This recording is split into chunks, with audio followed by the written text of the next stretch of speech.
খবৰৰ পিছত দৌৰি থাকিও ব্যৱহাৰে উজলি উঠা এজন উদ্যমী অসমীয়া সাংবাদিকতাৰ সমান্তৰালকৈ পশুপালনৰে নিদৰ্শন দেখুৱাইছে তেওঁ গাহৰি পালন কৃষি কৰ্মৰ জৰিয়তে স্বাৱলম্বী হৈছে তেওঁ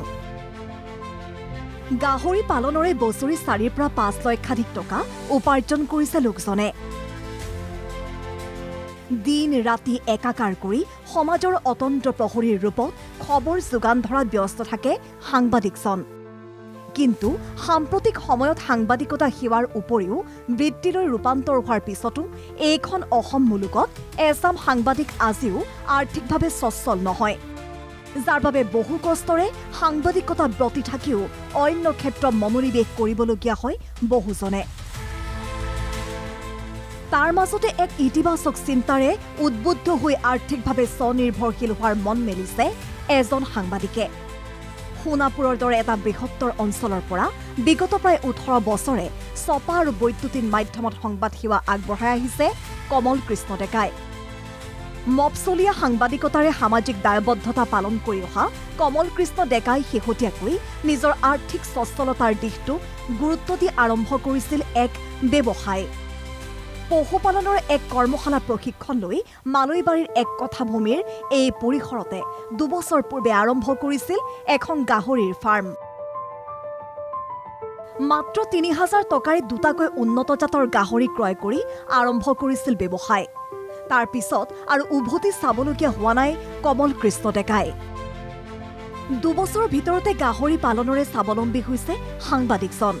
আমি গাহৰিৰ প্ৰতি এটা বেলেগ ধাৰণা আছিল যে খুব লেতেৰা ঠাইত থাকে গাহৰিৰ ফিটা পেলু থাকে গাহৰি মাংস খোৱাটো আসলতে বৰ্জিত বুলিও একাংশই সমাজত আসলতে চলাই আছে কিন্তু সেইটো নহয় গতিকে সেই এটা আশালৈ মই ভাবিছিলোঁ যে খুব হাইজিন এখন ফাৰ্ম মই বনাম আৰু সেই 2 বছৰ ধৰি যি যাত্ৰা সেই যাত্ৰা মই অব্যাহত আছে ফাৰ্মৰ প্ৰায় 150ৰো অধিক এতিয়ালৈকে কিন্তু গাহৰি মই বিক্ৰী কৰিলোঁ সাংবাদিকতাটো মোৰ আসলতে সেৱা মই সঁচা কথা ক'ব গ'লে কাৰণ সাংবাদিকতাৰ আজিৰ তাৰিখৰ ধাৰা কি সাংবাদিকতাত কি পাওঁ আপুনি নিজে এজন সাংবাদিক হৈ তাৰ উত্তৰটো কিন্তু জানে গতিকে আমাক এটা সাপোৰ্ট লাগিব বিজ্ঞানসন্মতভাৱে নিৰ্মাণ কৰা এই গাহৰি ফাৰ্মখন পৰিষ্কাৰ পৰিচ্ছন্নতাৰ ক্ষেত্ৰত অধিক গুৰুত্ব দিছে কমল কৃষ্ণ ডেকাই গাহৰিসমূহক সময়মতে খাদ্য যোগান ধৰাৰ পৰা পশু চিকিৎসাৰ যোগেদি স্বাস্থ্য পৰীক্ষা কৰোৱালৈ সকলো দিশ নিজে চোৱা চিতা কৰে সাংবাদিকজনে মই যদি চাফ চিকুণতা যদি মই বজাই ৰাখো তো তেতিয়াহ'লে ডেফিনেটলি মোৰ বেমাৰ আজাৰৰ সংখ্যাটো কমিব প্ৰথম কথা দ্বিতীয় কথা যিকোনো ফাৰ্মাৰ এজনে ফাৰ্ম কৰিব গ'লে গাহৰিক বোকাত বান্ধিব লাগে বুলি এই যিটো ভ্ৰান্ত ধাৰণা এইটো মাইণ্ডৰ পৰা উলিয়াই দিব লাগে চৰাই সোমাব নোৱাৰা কৰিব লাগিব অইন জীৱ জন্তু যাতে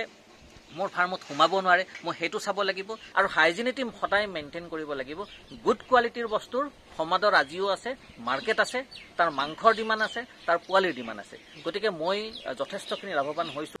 কেৱল গাহৰি পালনেই নহয় ইয়াৰ উপৰি কল আৰু বিভিন্ন শাক-পাচলিৰ খেতিও কৰি আহিছে সাংবাদিকজনে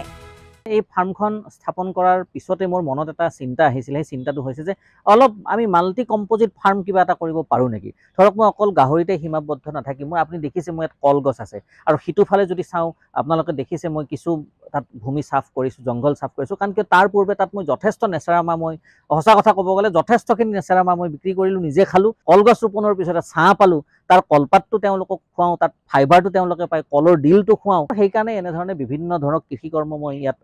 আৰম্ভ কৰিছোঁ লাগি থাকিলে মাগি খাব নালাগে আত্মকথাষাৰৰ দৰেই কমল কৃষ্ণ ডেকাইও নিজৰ কৰ্মৰে আন বহুজনৰ বাবে দাঙি ধৰিছে উপাৰ্জনৰ নিদৰ্শন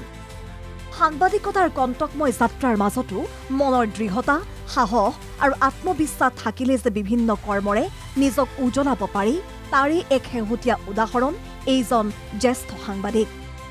তেখেতৰ কৰ্মৰাজি আৰু দহজনৰ বাবে হৈ পৰক অনুপ্ৰেৰণাৰ উৎস গুৱাহাটীৰ পৰা দীপাংকৰ কলিতাৰ ৰিপৰ্ট NKTV+।